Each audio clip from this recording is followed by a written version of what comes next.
Hello, I'm Chris Browder, and this is part two of lesson 9. And this is lesson 9. This is part of a series of videos on second language acquisition theory and research.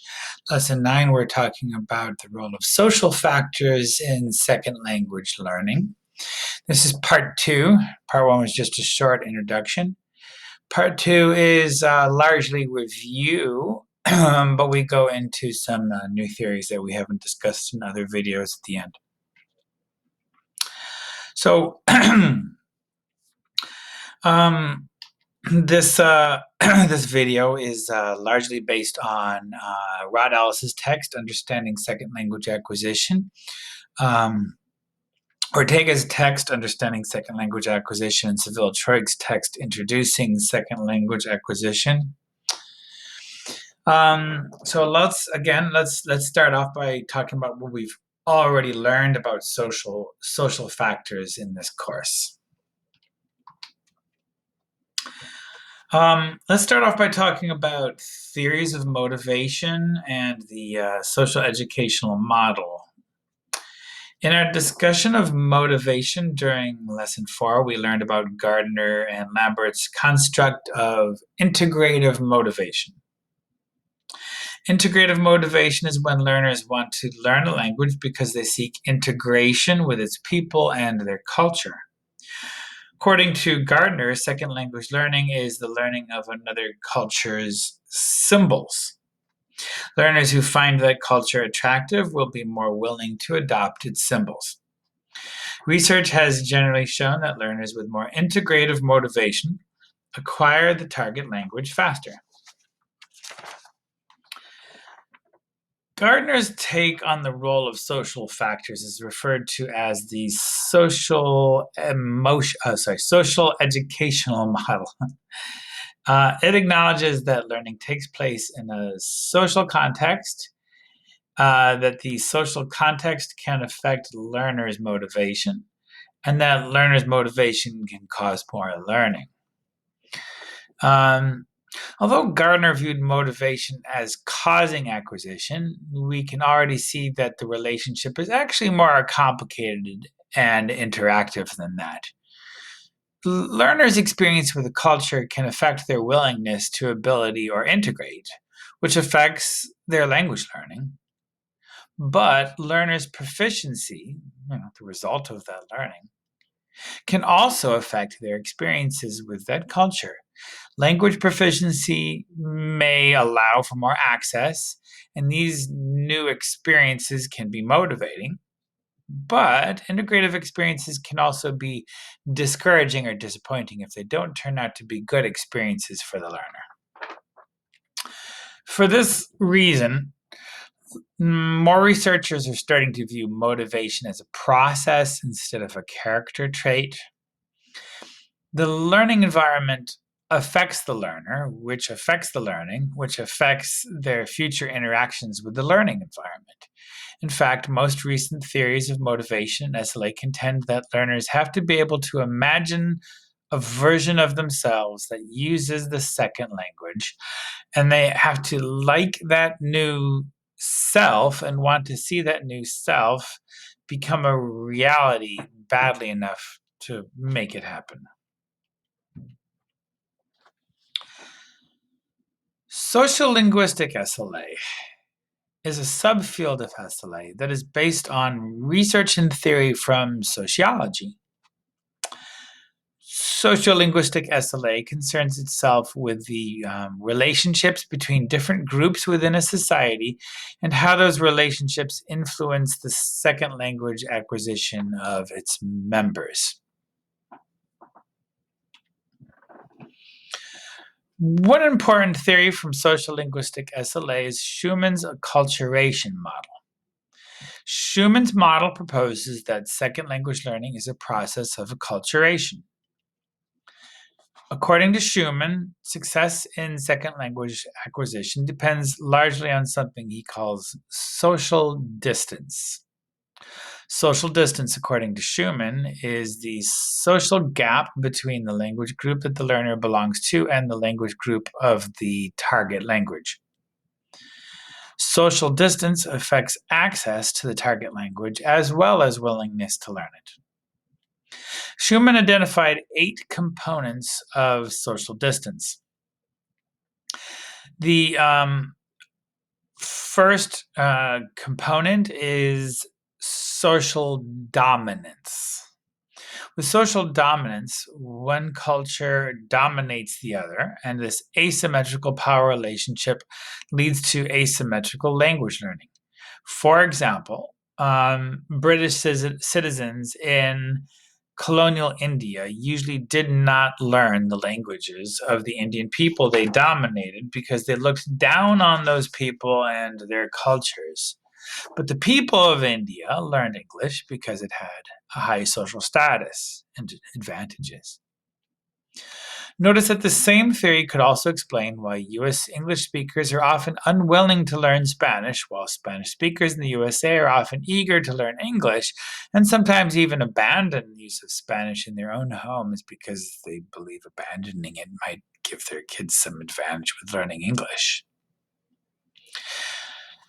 Another factor is integration patterns and, I guess what you'd call marginalization. Schumann claimed that some groups resist integration with other groups. And if the two groups don't have some integration, they cannot easily learn each other's language due to their linguistic isolation. An example of this is South Africa, where a legal system of segregation called apartheid separated white Africans from other Africans by law. Under these circumstances, white South Africans maintained their own heritage language, but they did not learn any of the local African languages. Similarly, segregation may be a factor for language learners here in the US. Even though segregation is now legal in the US, different language groups are often still very segregated and marginalized.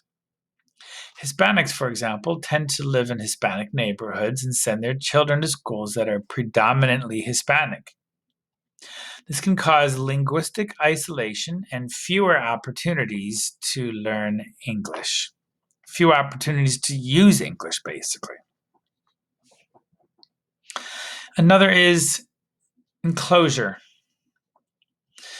Enclosure describes the way a language group creates and preserves its own separate physical spaces. Examples of this might be having their own churches or mosques or even their own schools. This obviously limits contacts with other groups and, again, limits opportunities to learn. Cohesiveness is yet another factor. Sometimes the members of a language subgroup simply choose to have more contacts with people within their group than contacts with people from outside their group.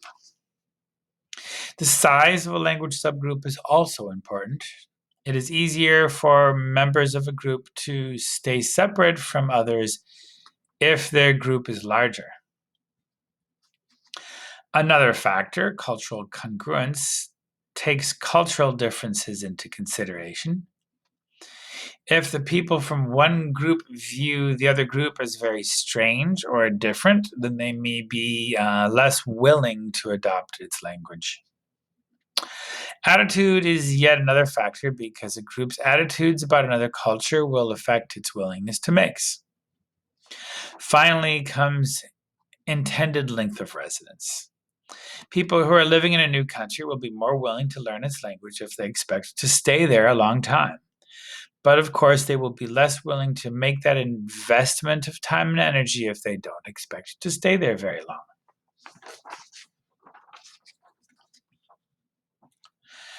Other theories from sociology can also be used to show how social factors affect second language acquisition. Partezanzo's segmented assimilation theory, for example, shows that acculturation can have varying results for the language learners depending on which native speaker group those language learners are acculturating to. They found that some immigrant children acculturate to groups that are academically high performing, while others acculturate to groups that are academically low performing. This determines the variety of English they learn, how well they acquire academic English and academic English literacy. As a result, acculturation does not always lead to positive educational outcomes for immigrant children. They might, for example, master a non-standard and even very stigmatized variety of English without ever acquiring the academic English and literacy they need to be successful in school and have good life outcomes. In fact, in fact, some researchers such as Gibson have found that some immigrant groups in the US have better educational outcomes if they don't acculturate. These outcomes included better learning of academic English and literacy despite a lack of integration with people outside their group. She attributed this educational success to the strong values and support for education that exists within those immigrant communities. From this, we can conclude that English learners in the US do not have to assimilate into the dominant cultures of the US in order to be successful. The effects of integration on English learners can be extremely variable, including both positive and negative effects. Some of this variability can be explained by Ogbu's theories on minority achievement. Ogbu classified ethnic minorities as either voluntary or involuntary. An ethnic minority in a country can be considered voluntary if they chose to enter the country as immigrants.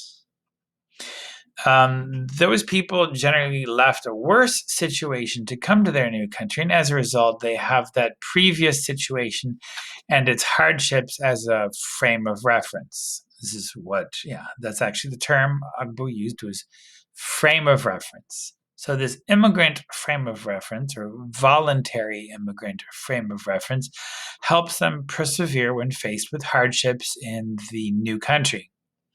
They might, for example, experience prejudice and other injustices because they are an ethnic minority, but they are more persistent when working through it and struggle to achieve their dreams.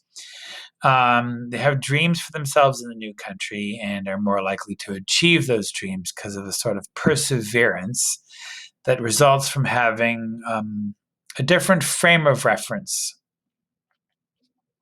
An involuntary minority, in contrast, did not choose to be an ethnic minority. These groups were conquered, enslaved, and abused by the dominant ethnic group and its systems. They were brought in or conquered. As a result, they not only lack a positive frame of reference to look back on, something, something to be a reason to be grateful, basically, but they largely view the systems they're forced to be part of as systems of oppression that must be resisted.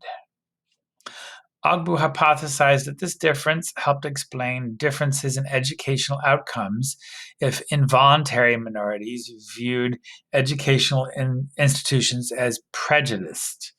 So these involuntary minorities could have positive educational outcomes, but if they were working with a school system where they believed that the teachers, like if they felt that the teachers or the administration or the curriculum had some sort of bias against them, then they would start resisting that institution, and they might not even be aware of what they're doing.